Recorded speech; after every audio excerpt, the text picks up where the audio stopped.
Bismillahirrahmanirrahim. Assalamualaikum warahmatullahi wabarakatuh. Ikhwan akhwat rahimakumullah. Syukur alhamdulillah kita dipertemukan kembali di program Kesehatan Islami dari Radio Silaturahim yang mudah-mudahan mempersuasi kita semua untuk bisa menjaga diri jauh lebih baik ya. Dan tidak lupa tentu saja salam selawat kita lantunkan untuk junjungan umat kekasih kita Muhammad Rasulullah Sallallahu Alaihi Wasallam. Semoga kelak kita mendapatkan syafaat beliau dan dipertemukan dengan beliau di saat yang sangat kita rindukan di yaumil akhir. Ikhwan akhwat, untuk kesehatan Islami kali ini hadirkan RM Alfian, BRM, STRKes, ST, SUD, B Med, MSI, mudah-mudahan nggak salah baca ya, yang siap untuk bersama-sama kita. Tadi sebelum mulai, informasi yang saya terima adalah kita bahas terapi lintah herbal Indonesia dan pengobatan Cina untuk khususnya adalah mengatasi stagnasi darah dan pemulihan pasca stroke. Untuk yang memang kebetulan perlu banget informasi tentang ini, di samping bisa disimak melalui radio sekarang ini, bisa juga kalau telat di YouTube-nya Rasil TV ya. Baik, kita sapa narasumber kita, Bung Alfian. Assalamualaikum warahmatullahi wabarakatuh. Waalaikumsalam warahmatullahi wabarakatuh. Sehat ya? Alhamdulillah. Alhamdulillah. Belum pindah kan dari Ruyung nomor 7, Blok Belum, A20, Pondok masih, Kelapa, Kecamatan Durensawit, Jakarta masih. Timur. Nah, itulah kliniknya Bung Alfian. Kasus-kasus pasti banyak ya terkait dengan kesehatan stroke ini. Jadi mari kita dengarkan dulu Ikhwan Ahwat, paparan awal dari Bung Alfian terkait dengan bagaimana mengatasi stagnasi darah dan pemulihan pasca stroke. Monggo, silahkan. Baik, terima kasih. Assalamualaikum warahmatullahi wabarakatuh. Alhamdulillahirrahmanirrahim. Wassalatu wassalamu ala asyrofil anbiya'i wal mursalin wa ala alihi washabihi ajmain. Amma ba'du. Alhamdulillah, kita panjatkan puji syukur kepada Allah Subhanahu wa taala atas berkat rahmatnya kita dapat bertemu kembali ya ke dalam acara kesehatan Islami. Ya, nah ini saya akan mengambil tema ini ya, cuman saya kombinasikan integrasi ya. Kalau dulu memang sudah pernah saya bahas tentang stroke ya, kenapa saya angkat ini lagi? Karena Mhm. kemarin ada pasien saya 36 stroke ya. Nah, saya angkat lagi tapi saya komunikasikan dengan TCM ya, herbal dan lintah ya. Jadi karena saya ngambil juga sekolah di Jiangxi University ya, mudah-mudahan kalau di accept saya ngambil doktoral lagi di Jiangxi. Jadi ada dua S3 ya di Indonesia dan di luar. Yang di luar lagi submit tapi belum tahu di ACC atau enggak karena beasiswa. Mudah-mudahan dapat. Amin, amin. Amin. Nah, ini ada eh, daftar isinya ya, kontennya. Kita akan bahas tentang apa itu stagnasi dalam TCM dan modern, sejarah terapi lintah, mekanisme TCM dan barat, ya, manfaat dari terapi lintah berdasarkan evidence base, ya, berdasarkan jurnal, efek samping, resiko, kontraindikasi utama, dan patologi, patofisiologi dari barat ya tentang stroke dan kalau TCM itu sindrom ya. Jadi kita harus tahu dulu kalau medis barat menggunakan patofisiologi, sedangkan TCM ini menggunakan sindrom ya. Dan herbal apa yang bisa membantu untuk stagnasi darah ya. Kalau di TCM itu namanya stagnasi darah ya, sebenarnya sumbatan pembuluh darah ya, dan stroke. Nah, terus kita berdasarkan diferensiasi sindrom tentang stagnasi darah, terus rencana terapi kombinasi ya, terus integrasinya ya antara TCM, herbal Indonesia dan medis modern ya. Nah, perspektif dari TCM ya, TCM ini Traditional Chinese Medicine ya atau Shui Yu ya. Nah, ini definisinya adalah stagnasi darah. Ya, apa itu stagnasi darah? Aliran qi dan darah terhambat di meridian atau organ ya. Jadi kalau di TCM itu ada meridian, ada organ, ada kolateral ya. Nah, penyebab utamanya trauma ya, dingin ya. Nah, kalau TCM ini beda ya dengan patofisiologi ya. Kalau kita kan emboli ya, arteriosklerosis ya. Nah, kalau dia berdasarkan diferensiasi sindrom ya. Nah, jadi trauma, dingin, panas ya, emosi stagnan ya atau liver qi stagnasi ya, defisiensi qi ya, defisiensi qi itu turun ya, atau defisiensi yang tuh yang bikin kita semangat ya, eh apa ya, menggebu-gebu ya, nah itu yang ya. Atau dahak tan yang memblokir ya, nah itu juga bisa menjadikan stagnasi darah ya kalau dari TCM. Makanya saya gali TCM dengan medis barat ya, tapi kalau kita belajar kita harus nolkan, nggak bisa kita gabung-gabungkan ya, berbeda dia arahnya. Kalau medis barat itu dia patofisiologi menjadi farmakologi.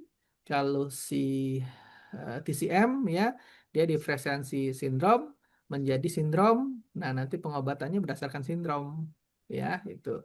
Nah, manifestasi klasik ya kalau di TCM nyeri tajam, menetap, diperparah tekanan, kulit kebiruan, ungu, lidah keunguan, ada PTC atau merah keunguan ya, nadi copi itu nadi yang kita rasakan apa ya, kayak tersendet-sendet ya. Nah, itu. Nah, makanya kalau di TCM itu pemeriksaannya kan nadi, lidah ya, sen ya. Terus pemeriksaan fisik ya, dia lihat lidah, buka dulu lidahnya biru nggak ya. Terus dia nadi ya, Chun Kuan-che ya, ada nggak dia nadinya copi ya. Nah, itu dari TCM ya. Kalau kita kan dari lab ya biasanya ya, atau dari CT scan ya. Nah, prinsip terapinya adalah Huo Shui Chiu ya, menggerakkan darah dan menghilangkan stasis ya, membuka kolateral, menormalkan Qi. Nah, tadi saya sudah sebutkan ada meridian, ada kolateral yang menghubungkan Changfu organ ya. Changfu organ itu organ tubuh kita, ada organ padat dan organ yang hollow. Hollow itu apa ya? Berongga ya. Nah, untuk menormalkan Qi. Nah, jadi bahasanya memang agak membingungkan kalau yang baru belajar ya. Tapi nggak apa-apa ya, kalau di kepala saya ada barat, ada TCM ya, ada herbal medik, ada fisioterapi ya, nambah lagi nanti ya. Jadi nyambung-nyambung ya. Nah, definisinya stagnasi darah itu karena ada gangguan hemodinamik atau trombosis ya kalau dari kedokteran modern ya. Nah, tadi kita dengan TCM ini kedokteran modern ya, atau medis barat ya. Adanya emboli, mikrosirkulasi jelek, ya, stasis vena terkait faktor aterosklerosis, hiperviskositas, ya, kentalan darah, ya, imobilisasi, fibrin yang berlebih, ya, agregasi trombosit tinggi. Nah, ini menyebabkan dia terjadilah stagnasi darah atau tersumbat, ya. Nah, ini dari medis barat, ya. Tapi panjang lagi sebenarnya kalau mau dijelaskan bagaimana terjadinya sumbatan pembuluh darah ya, dari endotelnya sudah rapuh atau dia merenggang ya. Nah, itu dari terbentuklah plak ya, terus terbentuk trombos ya. Itu panjang ya kalau dijelaskan, tapi sudah pernah saya jelaskan di sebelum-sebelumnya ya. Jadi kita maju ke depan ya. Nah, kita bisa gunakan terapi lintah herbal untuk mempelancar darah ya. Tujuan kita untuk keluhan stroke ya. Nah, ini ada sejarah terapi lintah ya. Sebenarnya kalau di kitab Dadarut Nasi itu ada ya, Nabi Ayub dia sakit, satunya apa tuh ulatnya ya, jatuh ke tanah menjadi lintah, satu menjadi eh, lebah. Nah, tapi saya garis besar ini dari sejarah modern ya saya ambil ya. Nah, Mesir kuno digunakan di Mesir kuno untuk penggunaan lintah untuk mengeluarkan darah. Saat Yunani dan Romawi, Hippocrates dan Galen memakai untuk bloodletting ya, untuk pengeluaran darah ya, untuk menyimbangkan empat humor ya kalau dia bilang ya. Nah, di India Ayurveda juga digunakan. Saya waktu itu ke India menjadi narasumber internasional, saya lihat di sana ada ya. Nah, teks guru kata Samhita merekomendasikan lintah untuk penyakit kulit, nyeri, muskuloskeletal dan lain-lain.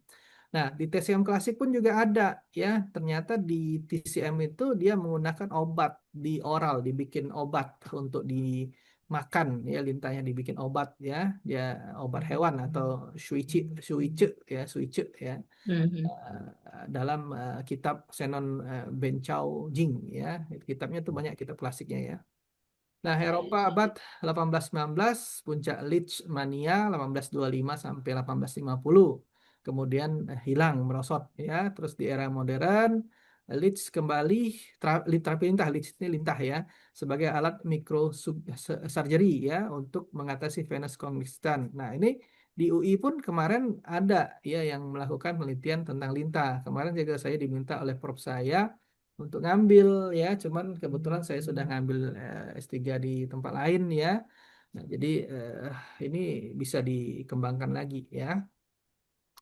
Nah, ini ada mekanisme dari switch ya, switch sebagai obat penghilang statis darah.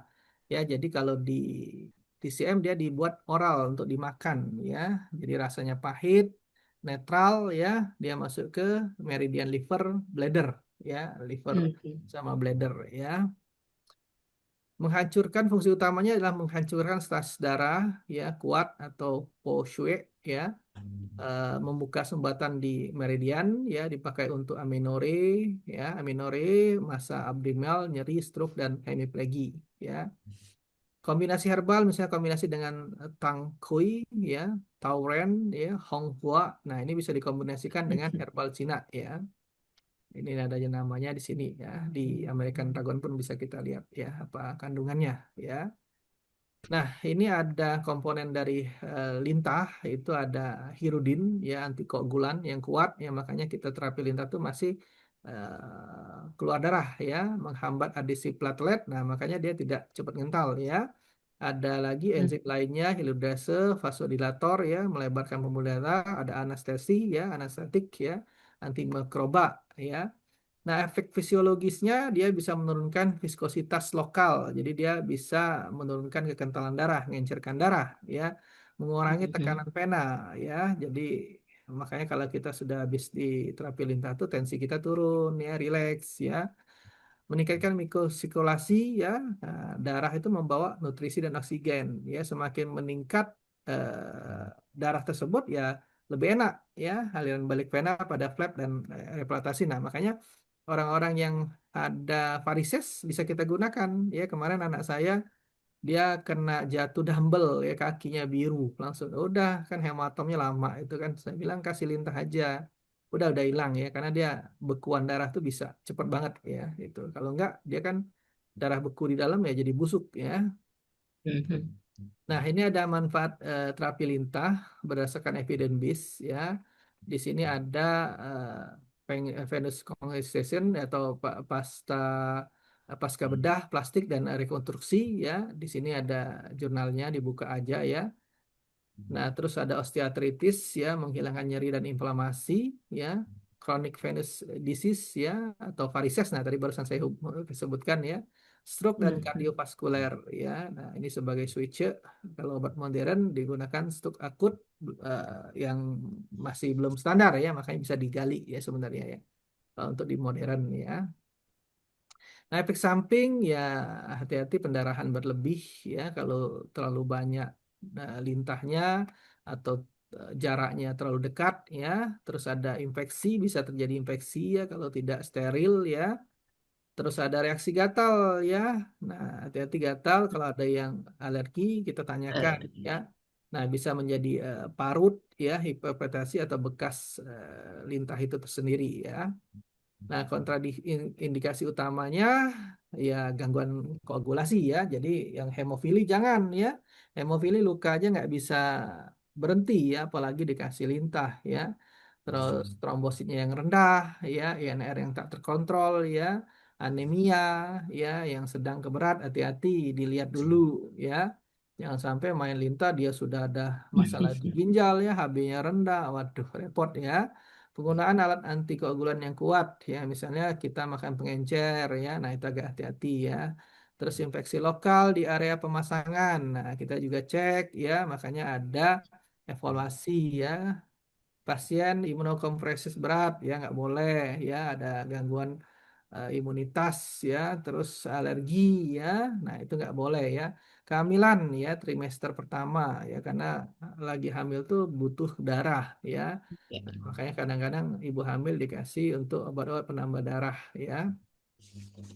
Nah, stroke hemorrhagic, hemorrhagic ini kontraindikasinya absolut terapi yang meningkatkan pendarahan bisa sangat berbahaya. Ya, ada stroke yang non hemoragik, ada yang hemoragik ya.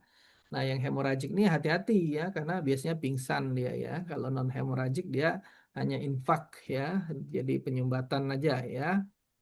Nah, patofisiologi dan sindrom yang tadi saya sebutkan, nah ini sangat penting ya untuk patofisiologi dan sindrom TCM-nya ya. Nah, patofisiologi stroke modern singkat ya, ini stroke iskemik atau infak ya. Terdapat oklusi ya, penyumbatan pada arteri cerebral ya oleh trombus atau embolus ya. Nah, ini kalau barat ya. Faktor risiko hipertensi, diabetes, ya, dislipidemia, ya, dislipidemia apa? Kolesterol tinggi, HDL tinggi, LDL tinggi, ya, trigliserid tinggi, HDL-nya rendah, ya. Fibrillasi atrium, merokok, obesitas, ya, ini sudah apa faktor-faktor ya. Ada lagi yang pecah ya, hemoragik atau ruptur pembuluh darah ya. Biasanya terlalu hipertensi ya, aneurisma Hmm. atau malformasi vaskuler ya. Nah, mekanismenya terjadi iskemik, penurunan ATP ya, kegagalan pompa ion, terjadilah eksitosis glutamat, stres oksidatif, terjadilah. Nah, ini ada ringkasan terjadinya mekanisme ya, kerusakan pada endotel ya, terjadilah apoptosis atau nekrosis sel saraf ya. Jadi sel sarafnya mati ya karena kurang pasokan oksigen ya, darahnya kesumbat ya. Makanya kalau orang stroke itu mengganggu mobilisasinya ya, gerakannya ya, sebelah kanan otaknya, sebelah kiri kena ya, dia bersilang biasanya. Bisa juga dia afasia ya, pelok, nggak bisa ngomong ya, macam-macam ya. Itu kalau manifestasinya, karena otak ini prosesor ya. Kalau kena ya pasti anggota tubuh bermasalah ya. Nah, pada TCM ini ada mekanismenya namanya Chongfeng. Ya, Chongfeng ini stroke ya. Nah, kalau stroke berdasarkan TCM, nah ini harus kita bedakan ya. Jangan kita masukkan yang patofisiologi ya. Nanti mabok ya. Nanti agak berpikirnya agak beda ya. Nah, dia ada konsep ya, stroke itu karena liver yang rising ya. Jadi terlalu naik ya dengan angin internal dan stasis darah ya. Jadi Hmm. mendadak hemiplegi ya, ini onsetnya ya, mendadak hemiplegi, langsung kelumpuhan, pusing, muka merah karena naik ya, terlalu rising ya, terlalu naik yangnya ya. Mudah marah, nyeri kepala berat, lidah merah, keunguan dengan selaput kuning ya. Nah, itu sudah masuk ke internal biasanya ya. Nadisian ya, nadisian itu tegang ya. Nah, ada lagi akibat dari stagnasi darah menyumbat kolateral ya.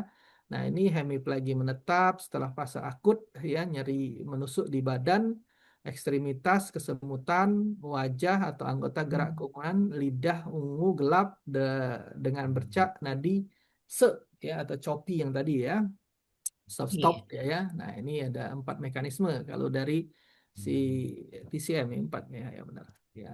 Nah, kalau ada lagi satu lagi flame heat ya. Flame heat ini dahak panas ya, apa menghambat meridian ya. Jadi hemiplagi, bicara pelok, dada berat, banyak dahak ya, obesitas, lidah bermos tebal ya, licin ya, nadi huak ya. Nah, ada lagi defisiensi Ci ya dan darah dengan angin yang mengambang. Nah, ini biasanya pucat ya, lemah, mudah lelah ya, biasanya pelan ya.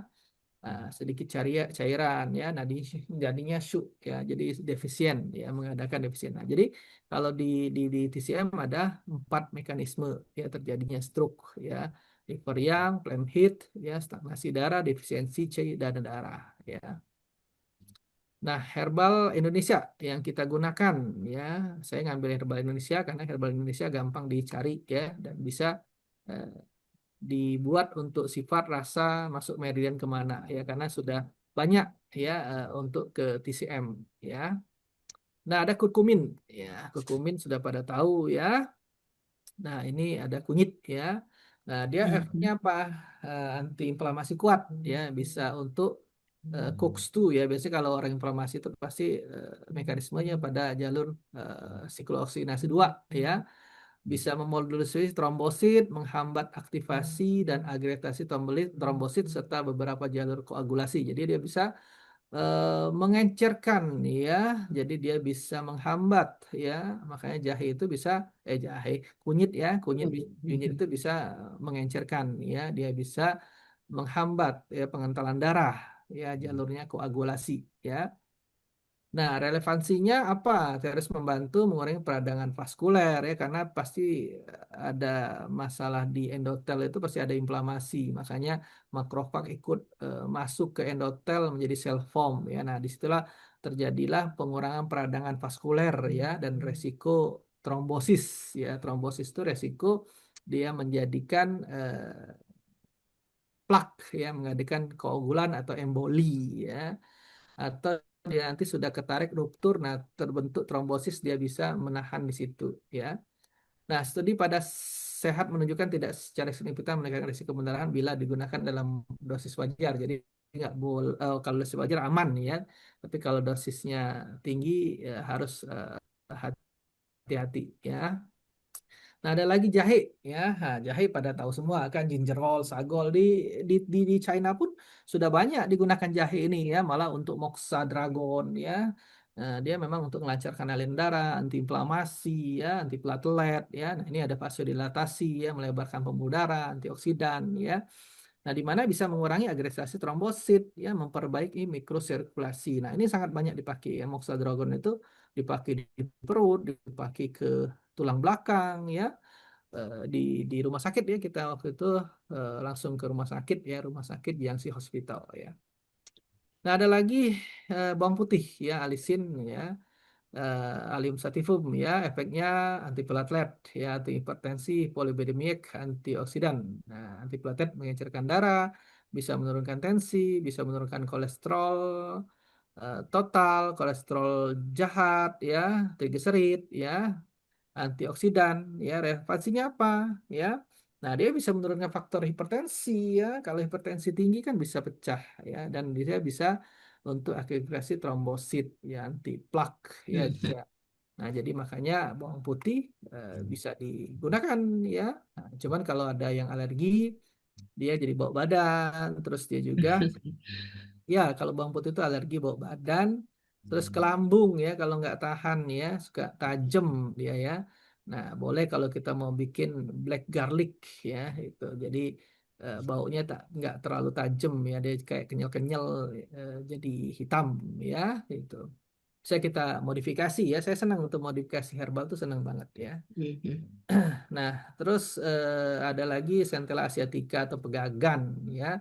Nah, pegagan ini juga banyak sudah penelitiannya ya. Dia bisa meningkatkan mikrosirkulasi, neuropatek, neuroprotektif ya, memperbaiki fungsi kognitif pada beberapa studi kecil ya. Terapi tambahan pada fase rehabilitasi pasca stroke ya, untuk memori ya, untuk mood ya, karena dia memperbaiki kognitif ya. Dulu ada penelitian juga ke tikus ya, tikus itu dikasih pegagan, yang lain enggak ya, terus dikasih apa saya lupa ya.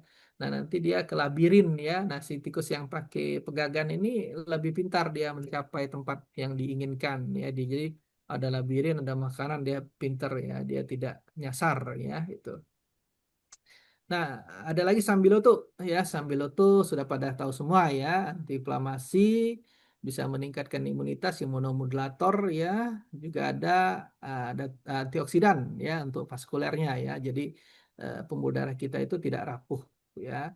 Nah, relevansinya dia bisa menekan inflamasi sistemik yang berkontribusi pada osteosklerosis ya. Jadi dia menekan ya, bisa, cuman hati-hati bagi yang tensinya tinggi, rendah ya, dia bisa langsung drop ya. Nggak boleh juga ya. Nah, ada kombinasi herbal ya, itu ada kunyit, jahe, bawang putih, pegagan, dan mengkudu ya. Mengkudu juga pada tahu kan, kalau yang mudanya enak ya, kalau yang sudah tua agak bau ya. Itu jadi bisa pakai yang muda ya. Efek kombinasinya ini adalah untuk anti platelet ya, untuk anti pengentalan darah ya, anti inflamasi, bisa juga sebagai vasoprotektif ya, dan antioksidan. Nah, kontrol faktor risiko tekanan darah, gula darah, lipid, gaya hidup ya, karena Kalau kita masih 4 sehat 5 sembarangan, kita terapi, kita obatin ya sama aja ya, nggak selesai-selesai. Masuk keluar. Nah kayak tadi barusan ada pasien saya, dia ada permasalahan di engkel tangan, ya engkel tangannya bengkak, ya engkel tangannya tuh bengkak di eh, apa tuh di bagian pergelangan, ya di bagian pergelangan dekat radian ulnar ini ya. Nah, Mhm. itu bengkak. Jadi dia nggak bisa untuk fleksi, ekstensi, ya, eksternal rotasi, ya, endorotasi itu nggak bisa, ya. Minggu kemarin ya datang. Nah, ini minggu kedua ya. Ya udahlah, saya udah tahu kan, pasti overuse nih. Saya tanyain overuse apa? Bener, jadi badminton ya. Terus dia suka ngulen ya, dia bisnisnya frozen food apa ya. Jadi suka nguleni ya.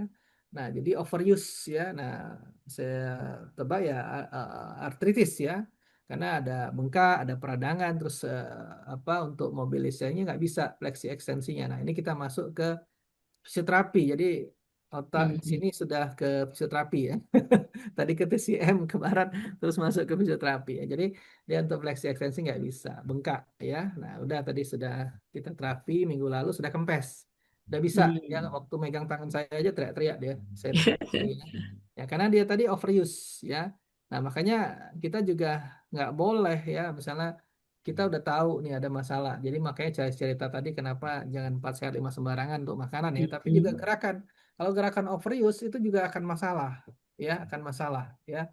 Nah, akhirnya artritis ya. Nah, sudah bisa ya, sudah kempes, sudah bisa dia ini tapi belum maksimum, tapi udah nggak sakit ya itu. Nah, jadi olahraga itu bikin kita sehat ya, bukan kita sakit ya. Kalau sakit jangan ya. Oke. Nah, ini ada diferensiasi sindrom, stagnasi darah, dan rancangan terapi kombinasi ya. Bagaimana kita untuk mengkombinasinya ya. Saya tuh kadang-kadang ngajar siswa ya, jadi untuk praktek ya, untuk mereka paham ya. Nah, ini bagus sekali ya sebenarnya ya, karena belum ada yang mengajar seperti ini ya. Karena ya itulah kelebihan kalau kita kuliah banyak, kita bisa kombinasikan yang mana penting, yang Mhm. mana kita bisa butuhkan ya. Biasanya kan kalau orang kan satu-satu aja. Nah, ini bisa kita kombinasikan ya. Ya, saya senang tuh nambah-nambah ilmu ya itu. Nah, ini ada eh, contoh tabel diferensiasi ya. Ada sindrom stagnasi darah menyumbat kolateral ya pasca stroke. Gejala kuncinya adalah hemiplegia. Hemiplegia itu kelumpuhan sebelah ya, menetap, nyeri menusuk, kesemutan, warna keunguan di lidah ya, nadi copi ya.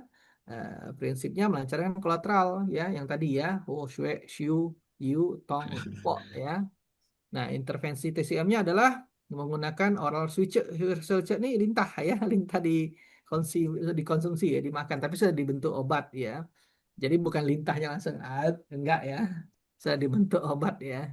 Nah, dalam formula, nah bisa ditambahkan dengan tangkui ya, chuan xiang, tauren ya, hongqua, niuxi ya, dan lain-lain ya. Boleh ditambahkan akupuntur, tuina, qigong ya. Akupuntur boleh ya.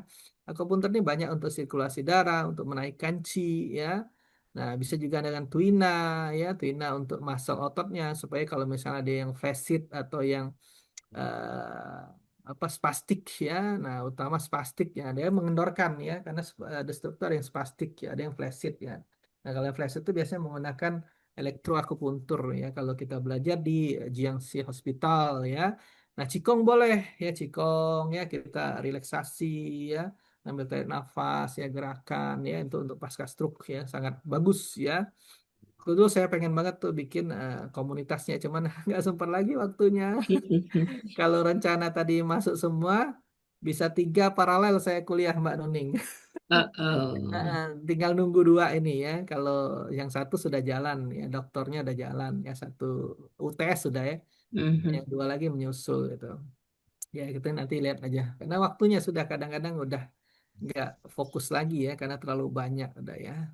Nah, intervensi lintah modern ya ini pada area vena pasca rekonstruksi ya, pasca stroke apa untuk stroke belum standar tapi sudah bisa digunakan ya karena belum Mhm. ada banyak yang neliti. Padahal sudah banyak bagus hasilnya ya.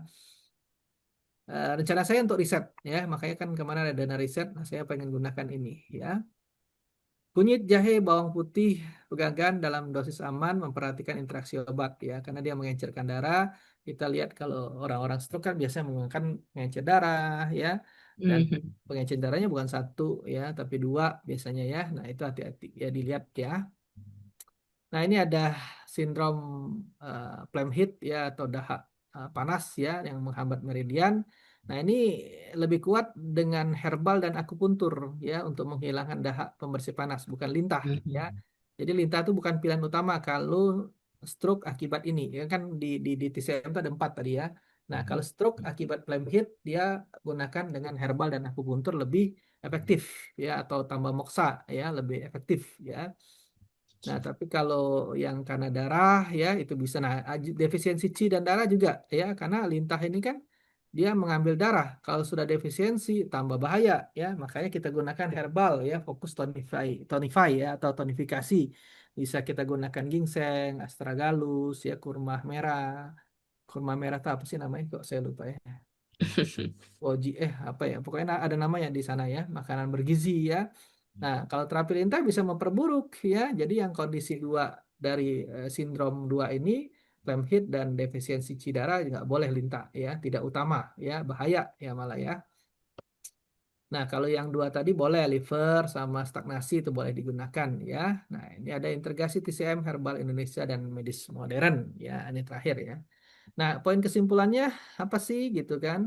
Terapi memiliki sejarah panjang dan kini mendapatkan tempat dalam medis modern ya, sudah banyak Mhm. ya evidence base-nya ya. Eh, Herbal Indonesia memiliki efek antiplatelet, antiinflamasi dan vasoprotektif ya untuk melebarkan pembuluh darah, untuk mengencerkan darah, untuk antiinflamasi.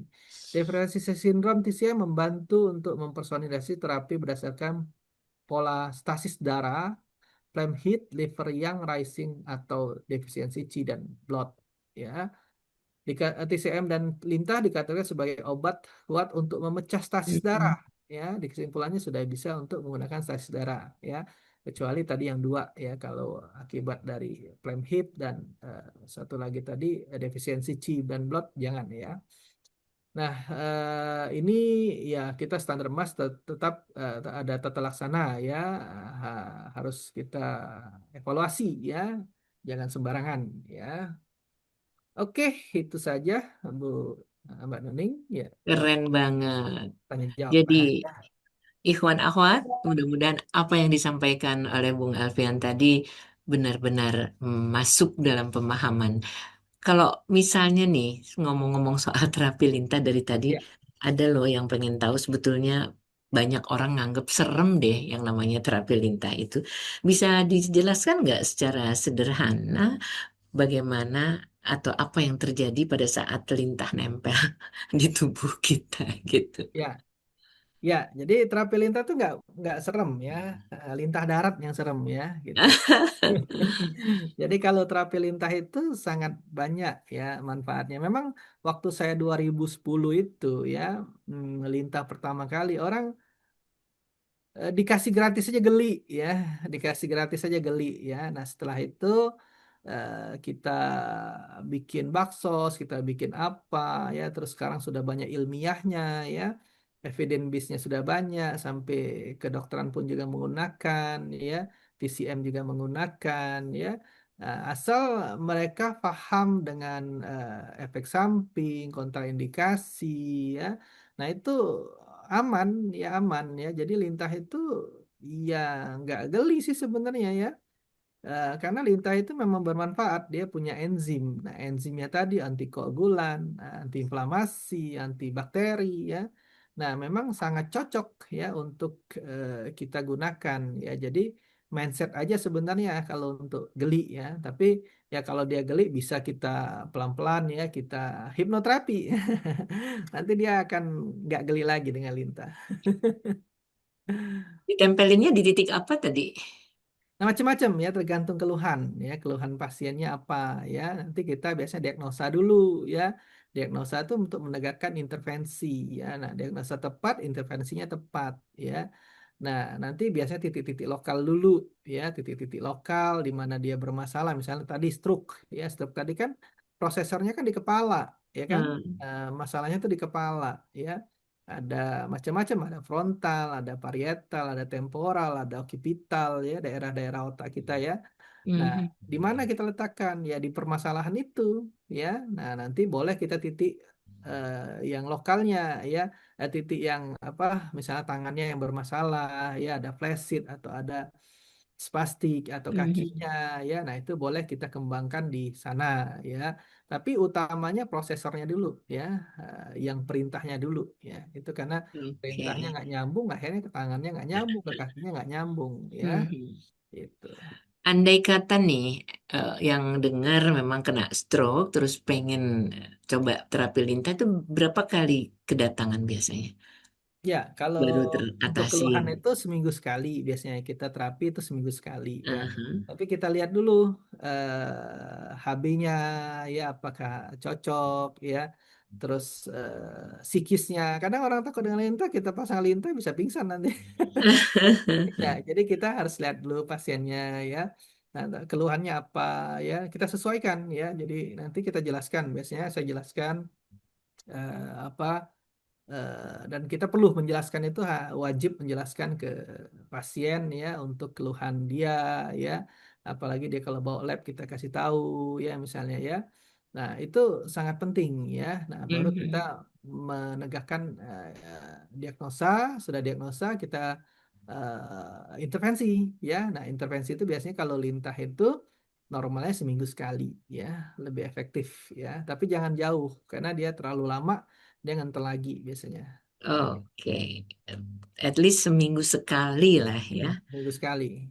Masalah berapa minggu kemudian baru kelihatan hasilnya itu belum pasti karena beda-beda satu sama Ya, lain. beda-beda keluhan. Oke. Ya, Nah, terkait dengan stroke yang sedang jadi bahasan kita ini, kan tadi dari beberapa yang disampaikan, stroke bisa dicegah dari dapur.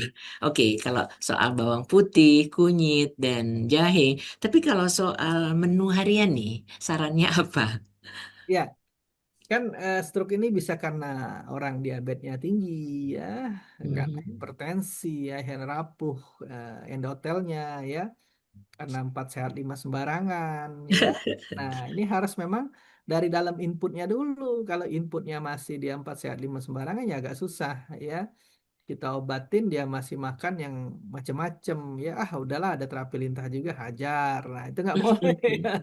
Nggak boleh ya, jadi harus kita misalnya dia karena kolesterol ya berarti kita hindarkan makanan-makanan yang berlemak, misalnya udang, kerang, cumi, kepiting ya, seafood ya, atau kuning telur ya, atau apalagi duren ya, keju, coklat, nasi uduk, mentega ya, martabak ya. Nah, itu sudah mulai kurangin ya. Kalau Enak-enak gula semua tuh.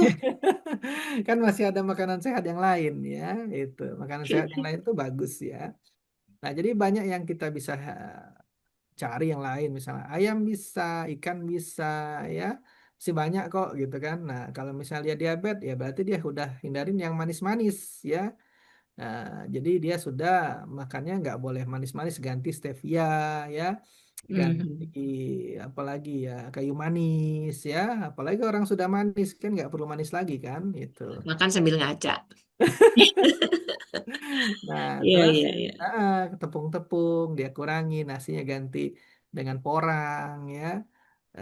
Bisa banyak lah macam-macam ya kalau memang dia pengen ikhtiar sembuh ya. Jadi biasanya saya jelaskan ya makanannya apa, pantangannya apa, sarannya apa, itu saya jelaskan detail biasanya. Jadi dia untuk PR dia di rumah ya. Kalau Mhm. nggak kasih PR di rumah, kadang-kadang dia nggak tahu makan apa. Banyak itu yang nggak tahu ya. Nah, dengan kita, kalau saya bikin perinan nih, perinan saran dan pantangan ya. Nah, itu biasa saya kasih ya supaya dia ingat ya. Kalau kita ngomong doang dia nggak catat lupa ya. Kalau itu dia bisa tempel di kulkas, tempel di mana, udah nggak mungkin dia lupa ya. Kecuali dia cari ayat pembenaran ya. Nah, susah. Jadi ditempelin di depan pintu kulkas tuh penting banget ya, Penting, karena penting. Pas dia mau buka kan dia mikir lagi kan. benar-benar. Terkait dengan herbal nih ya, yang sering dikombinasikan dengan pengobatan dari Cina, seperti yang juga tadi sudah disebutkan itu, eh, kombinasi yang amannya seperti apa? Apalagi ini kalau untuk orang tua, karena terus terang untuk mengkombinasikan obat-obat yang standar dengan dari apotik dengan herbal aja mesti mikir. Nah, terkait dengan ini gimana penjelasannya? Ya, makanya kita belajar herbal itu ada ada apa apa tuh eh ada efek ya dari obat Mhm. ketemu obat ya. Jadi jadi kita tuh ada belajar bagaimana apa tuh interaksi herbal Iya. herbal ya, herbal dengan obat ya, herbal dengan makanan itu ada interaksi ya, makanya kita harus belajar interaksi herbal ya. Nah, kadang-kadang ada herbal yang berinteraksi dengan antikoagulan tadi ya, hati-hati. Hmm. Makanya ya memang harus ke yang lebih paham ya, yang lebih paham farmakologi dari herbal tersebut ya. Kalau TCM kita menggunakan sindrom ya. Nah, jangan sampai kita gabungkan dia pendarahan misalnya ya. Kita gabungkan dia ada masalah mah ya. Nah, jadi ada pantangan-pantangan ya. Apalagi orang struktur pasti makan pengencer ya. Kadang dua ya. Terus ada juga obat tensi ya. Ada lagi Mhm. obat kolesterol. Ada lagi obat gula ya. Apalagi ada lagi obat gula, kolesterol, mengencer, ya, apalagi obat vitamin ya, biasanya Mhm. dikasih ya untuk saraf biasanya ya. Nah itu kita lihat dulu ya. Nah ini bisa nggak dikombinasi, bisa nggak diselang waktunya ya. Nah ini harus kita informasikan ke pasien tersebut ya. Ya. Nah jadi lebih aman ya, lebih aman gitu. Jadi memang perlu perhitungan dan pertimbangan Ya jarak ya aman ya, tadi. Ya, harus oke. harus ya, wajib ya itu. Ini ngomong-ngomong nih, kalau orang udah terlanjur stroke, udah kena stroke, ya kan? Itu Nah, kalau pengen ikutan terapi herbal atau lintah itu jarak setelah terkena stroke, waktunya adakah setelah keluar dari rumah sakit ya, misalnya? ya, Atau jadi kalau ya, oke, lanjut. maksudnya Apa-apa? harus nunggu dulu gitu, beberapa lama gitu, baru boleh dengan pengobatan ini? Ya, jadi stroke itu malah lebih cepat lebih bagus ya Oh, sebenarnya. jadi Karena as soon as possible bener langsung karena gitu ya. dia Aha. nanti nekrosis ya, tapi kalau dia Oke. pecah hemoragik ya di rumah sakit ya, karena di koma pasti ya, jangan kita lakukan intervensi lintah ya, nanti tambah bocor ya. Nah, Mhm. tapi sudah pasca stroke itu sudah aman ya, malah kita bisa bantu ya supaya tekanan darahnya tidak tinggi untuk ke kepala ya, supaya dia turun ya tensionnya ya.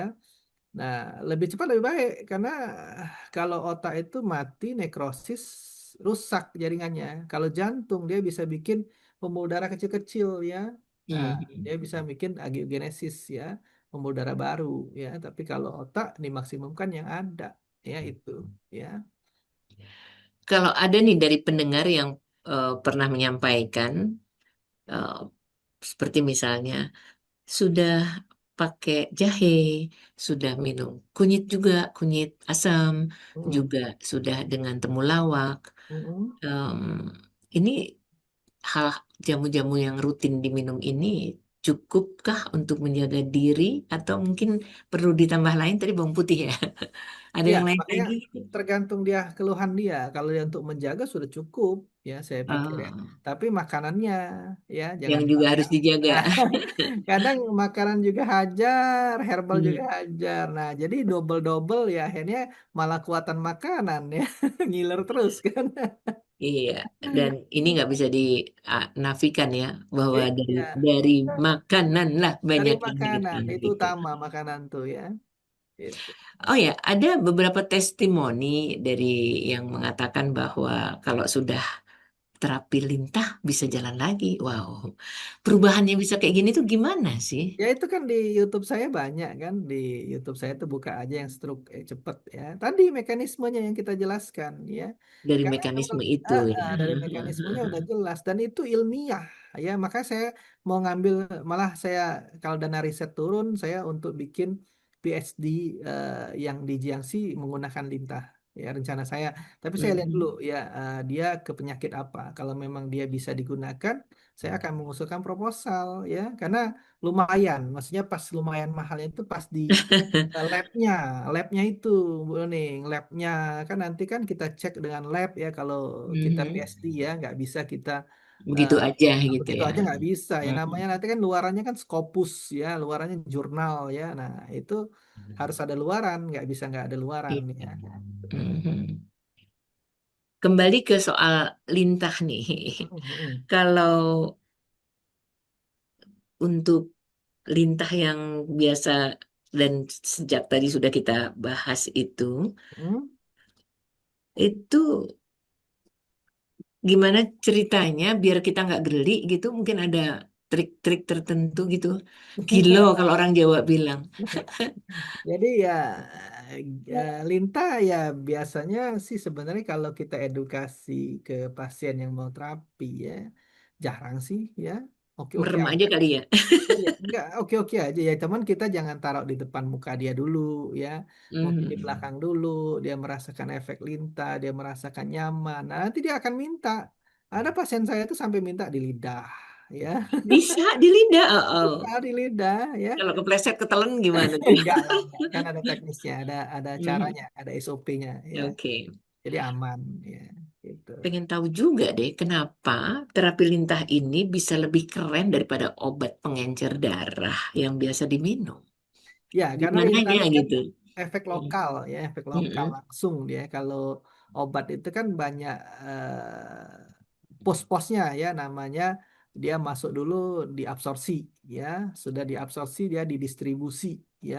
Setelah didistribusi ya maksudnya masuk dari mulut ya, masuk ke usus kan dia Mhm. diabsorpsi, didistribusi ya ke hepar ya, di metabolisme ya. Nah, baru diekskresi ya. Jadi banyak waktu paruh ya, waktu paruh ya. Jadi kalau kita belajar farmakokinetik ya, farmakodinamik. Nah, di situ. Jadi dia banyak waktunya ya. Nah, kalau Mhm. dia dengan lintah tuh lokal ya, lokal. Makanya dia cepat ya. Itu ya. Dia akan masuk ke dalam pembuluh darah ya, itu. Ya, itu bedanya ya. Lintah dengan pengobatan. Sementara banyak deh pendengar itu yang udah minum obat dokter pengencer darah itu, tapi masih kakinya berat, kesemutan. Itu bisa dijelasin nggak? Kok masih kakinya berat dan kesemutan gitu? Setelah apa tadi, Mbak Nani? Minum minum obat dokter Oh pengencer iya, darah. iya, karena dia nggak lokal tadi saya bilang kan kadang-kadang kan dia tuh kan karena stroke itu kan tangan dan kakinya bermasalah ya dan Mhm. dia nggak pernah gerakan karena dia sulit untuk menggerakkan ya untuk ngangkat aja susah ya akhirnya kan di situ kan terjadilah kesemutan baal ya lokal ya. Mhm. Nah, sarafnya juga keganggu saraf perifernya ya. Nah, akhirnya terjadilah koagulan ya, pengentalan darah di situ ya. Makanya rasanya tidak tidak berasa suka. Nah, pas kita lintah dia jadi berasa ya, Iya, karena iya. lancar lagi sirkulasi darahnya ya, itu. Ya, makanya ada yang bisa kita gunakan, ada yang enggak ya. Nah, makanya kalau obat kan menyeluruh ya. Nah, tapi kalau Mhm. terapi itu di lokal ya bisa kita lakukan. Prosesnya lebih cepat ya dengan Lebih cepat karena di karena. lokal ya. Aha. Terus kita kan ngomongin soal stagnasi darah tadi ya, darah kental. Itu Hmm. biasanya di usia berapa sih lebih banyak datang atau menyapa orang-orang di usia berapa? Kalau sekarang susah, Mbak Nuning. Sekarang tuh Anak muda mudah-mudahan. aja bisa kena ya? Iya, sekarang tuh pola hidup sih. Malah maaf ya, anak-anak zaman sekarang tuh banyak impoten ya. Nah, impoten itu kan karena aliran darahnya nggak lancar kan ke Mister P ya. Nah, itu karena makanan sekarang. Nah, apalagi ke otak ya. Makanya kemarin ada yang 36 ya, ada yang dua puluh Mhm. delapan ya. Kenapa? Ya karena itu ya, karena makanan tadi ya, pola hidupnya ya. Nah, makanya apalagi sekarang kan senangnya ya yang instan-instan ya, biar cepet ya. Nah, itu yang agak repot ya. Jarang orang yang mau Apalagi nggak usah masak, tinggal delivery. Aha. deliverynya yang mantap-mantap lagi, bukan yang sehat ya. Mhm. Iya, iya. Em, misalnya, ingin sekali mendampingi orang tua yang eh, berobat ke ini nih, ke Jalan Ruyung tadi itu, Mm-mm. ya kan? Apa saja yang perlu dipersiapkan? Selain tentu dompet dengan isinya sih. Ya, kalau ada hasil lab dibawa, ya ada CT Oh, scan hasil lab. dibawa, ya. Mhm. Terus? Pokoknya yang diagnosa penunjang dibawa, ada. Ya, kalau Mhm. ada ya, kalau nggak ada ya sudah nggak ada masalah. Nanti kita akan konsultasi, kita diagnosa ya. Nah, nanti kita baru intervensi apakah perlu atau enggak ya. Kita lihat ya kondisi si pasien ya. Tapi kalau ada diagnosa penunjang lebih bagus ya, lebih menambah ya, menambah informasi lebih detail ya itu. Mhm. Jadi kalau ada hasil lab, ada obat-obat yang diminum dibawa biar bisa dijadikan bahan Boleh, pertimbangan ya. boleh ya, boleh. Ah. Em, ini yang jadi pertanyaan dalam benak atau dalam hati kami semua tentu saja. Kira-kira range biayanya terapi lintah plus herbal ini em, untuk satu paket lah taruh kata ya. Itu bisa disebut angkanya nggak? Jadi kita tuh bukan paket, Mbak Nuni. Oh, Jadi per kita, kedatangan. ya kita tuh per kedatangan. Nanti kita diagnosa Aha. dulu ya. Nah, diagnosa itu menentukan intervensi. Kadang ada yang nggak perlu dipakai ya, kita nggak masukkan ya. Ada yang perlu kita masukkan. Misalnya herbal tadi, ya, oh dia ada di kombinasi ada diabetesnya, ada kolesterolnya, ya, ada yang lain misalnya. Nah, itu akan ada intervensi lain lagi ya. Tapi kalau dia tidak ada, misal standar cuman destruk, kumbatan ya. Nah, itu nggak banyak intervensi. Jadi nggak bisa disebutkan karena tergantung diagnosanya. Iya, iya. Heeh, gitu. Mudah, tapi nggak mudah juga dalam artian karena sudut pandang bagi kita nih yang kalau mau berobat maunya segera sembuh itu ya, ya, ntar dulu gitu. Dijelaskan, dijelaskan. Ya, kalau saya senang Hmm, saya hmm. jelaskan ya, karena Iya, iya. makanya kita perlu sekolah itu untuk kita paham ilmunya ya, safety pasien, terus ilmunya, etika ya, intervensinya apa yang kita gunakan. Ya, itu penting ya, karena itu wajib sekali ya, wajib sekali ya. Itu supaya kita pas ya untuk intervensinya ya. Gitu. Oke, sebelum kita lanjut dengan hal-hal yang lain, mungkin ada yang perlu ditambahkan terkait dengan bahasan kita. Bagaimana mengatasi stagnansi darah dan pemulihan pasca stroke ini. Silakan. Stroke itu kan permasalahan di prosesor ya. Kalau saya ngomongnya di prosesor ya, biar gampang orang Iya, orang oke. orang menebaknya. Karena kan kalau kita komputer prosesornya error sudah nggak bisa kerja, ya kan? Nah Mhm. sama otak itu prosesor sebenarnya. Dia yang mengendalikan semua anggota gerak tubuh kita, mata kita, pendengaran kita, ya. Jadi otak ini sangat penting ya. Kalau dia terganggu itu akan ada masalah ya, pasti akan ada masalah ya. Ya macam-macam manifestasinya macam-macam ya. Nah, dengan stroke ini udah jelas ya karena dia ada infak ya, atau dia ada hemoragik atau dia ada non hemoragik ya, ada infak ya, iskemik ya, kurang pasokan Mhm. oksigen ke kepala ya, pasti akan terjadi manifestasinya ke anggota tubuh ya, otak sebelah kanan akan kena kena anggota tubuh sebelah kiri. Kenapa? Karena ada traktus piramidabilis ya, jadi silang ya ya. Nah, itu akan mengganggu peredaran darah. Peredaran ke darah kemana? Ke saraf. Ya, darah itu membawa nutrisi dan oksigen Hmm. ke saraf. Ya, nah saraf itu dihantarkan melalui apa? Dari batang otak kita ke tulang belakang. Ya, nah makanya ada di situ ada traktus piramidalis ya. Nah, otomatis keganggu dia suplainya dari otak. Kita tadi pengen ngambil barang, satu barang misalnya, karena otaknya tadi nyangkut ya. Nah, ini nggak bisa ngambil ya. Nah, jadi udah jelas kita benarkan problem di kepala ya, problem di masalah di otaknya ya. Nah, karena infak ya kita gunakan ya terapi tadi dan itu banyak banget saya di rumah sakit yang di Jiangxi itu ya. Hmm. Orang-orang Belpasi ya, orang-orang stroke ya, Belpasi sama stroke berbeda ya. Belpasi itu nerve Iya. dia saraf tapi dia mencong gitu ya. Tapi anggota tubuhnya aman ya. Nah, tapi kalau itu paling banyak karena dia dingin ya di sana ya. Terus juga heat stroke ya, heat stroke tadi karena terlalu panas ya. Nah, itu tensinya naik, banyak juga yang stroke ya.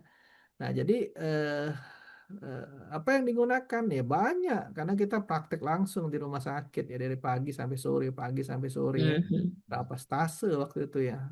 Banyak banget ya. Nah, waktu di stroke itu di pembuluh darah itu kardio kardio sama saraf ya waktu itu ya. Nah, itu sangat banyak Hmm. ya ilmu-ilmu yang kita bisa dapatkan ya. Nah, itu saya kombinasikan dengan ilmu yang ada di sini ya. Iya. Jadi luar biasa ya itu. Ngomong-ngomong, Hmm. kalau hukum terapi lintah menurut pandangan Islam seperti apa sih? Sebab ada juga sih yang pengen tahu. Ya, kalau lintah darat ya nggak boleh. Iya, jauh lah itu. Ya kalau selama untuk pengobatan boleh Mbak Nening setahu saya Gitu ya. ya. Nah, Oke. karena pengobatan itu kan utama ya orang yang Hmm. yang yang misalnya darurat aja yang bukan lintah aja bisa digunakan ya. Tapi ini lintah ini nggak ada problem ya. Apa sih ya kita makan juga enggak. Nah kalau di China dijadikan obat tapi bentuknya sudah berubah ya jadi obat ya. Nah kalau kita kan terapi jadi Mhm. apa sih yang melanggar aturannya gitu kan? Jadi aman selama Aman. ini tidak ada eh, pemahaman terkait dengan Ya, dilarang terkait lintah gitu ya, nggak ada ya. nggak Oke, ada siap. sih ya. Nah, terakhir nih, kalau ada pendengar radio silaturahim yang sedang berjuang, berjuangnya juga eh, keras banget untuk melawan efek dari stroke ini, atau sebaliknya, belum kena stroke tapi udah takut kena stroke, apa yang harus mereka lakukan? Apa yang harus dibuat mulai detik mendengar apa yang disampaikan oleh Bung Alfian ini? Ya, kalau saya sebulan sekali saya ngelintah walaupun saya nggak ada keluhan ya, maksudnya saya nggak ada jantung, nggak ada masalah lain ya, lab saya juga bagus. Saya menggunakan lintah sebulan sekali ya, mungkin itulah efeknya muka saya lebih padahal udah tua ya, udah Glowing. ya, durasi ini udah 13 tahun dari 2012 saya ya sampai Mhm. sekarang. Saya praktek udah 15 tahun ya. Jadi eh saya gunakan tiap bulan ya. Dan memang lintah itu kalau di luar negeri itu untuk kecantikan ya. Nah, di kita aja untuk penyakit kita udah ketinggalan ya di sana malah untuk kecantikan ya. Nah, makanya mungkin ya karena kan lintah itu tadi antikoagulan dia melancarkan aliran darah ya darah itu bawa apa nutrisi dan oksigen semakin banyak nutrisi dan oksigen semakin bagus ya nah jadi lintah ini nggak apa-apa untuk preventif kita nggak ada keluhan untuk preventif ya untuk melancarkan aliran darah nggak ada masalah ya nah kalau kita ada keluhan ya kita kombinasi ya. Tergantung keluhan dia tadi apa ya tapi kalau nggak ada keluhan sudah kalau saya sebulan sekali pasti ngelintah ya nah ini udah nggak sempat saya hampir 2 bulan ya nggak ngelintah nih karena nggak sempat ya karena banyak banget kerjaan yang sehari kadang 5 sekali kadang 7 ya nah jadi eh, ya tertunda lah tertunda lah.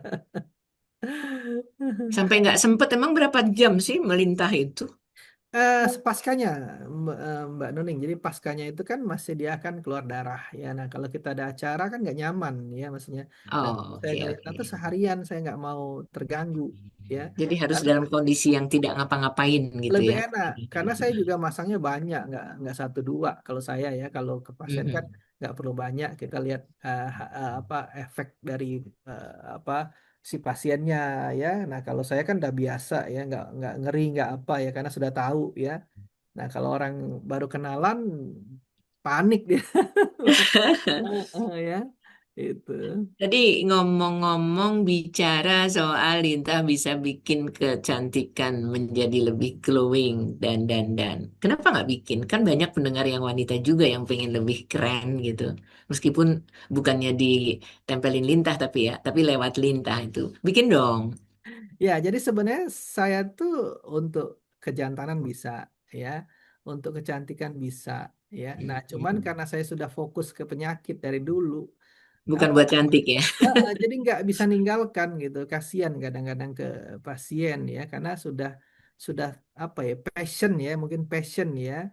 Nah, Mhm. padahal kalau kita lari ke kecantikan atau kejantanan ya, nah itu apa malah lebih laku, lebih mahal bisa ya. Karena orang yang datang itu orang yang bukan sakit ya kan. Kalau orang sakit Hmm. ini kan beda ya. Nah, kalau orang yang datang untuk kecantikan, untuk apa kelaki-lakian, nah itu orang yang berlebih biasanya Ya, Jadi udah kalau apa? untuk yang sakit boleh murah lah ya, Ya murah-murahan maksudnya dikit gitu. dia tuh apa kayak kita kebutuhan apa primer, sekunder, Iya nah betul. tersier. Nah, kalau Iya kecantikan iya. itu udah tersier ya. Itu Mhm. atau ke laki-lakian. Nah, itu biasanya itu ya. Nah, cuman karena Iya. memang sudah passionnya mungkin mengabdi ya, Kesehatan untuk jadi yang dua sudah itu ntar dulu gitu. Jadi ya wahai para kalau wanita, kalau sabar ya. ada ada boleh nggak ada masalah. Kadang saya sekalian misalnya dia butuh juga sekalian untuk kecantikan ya sekalian nggak ada Mhm. masalah ya itu.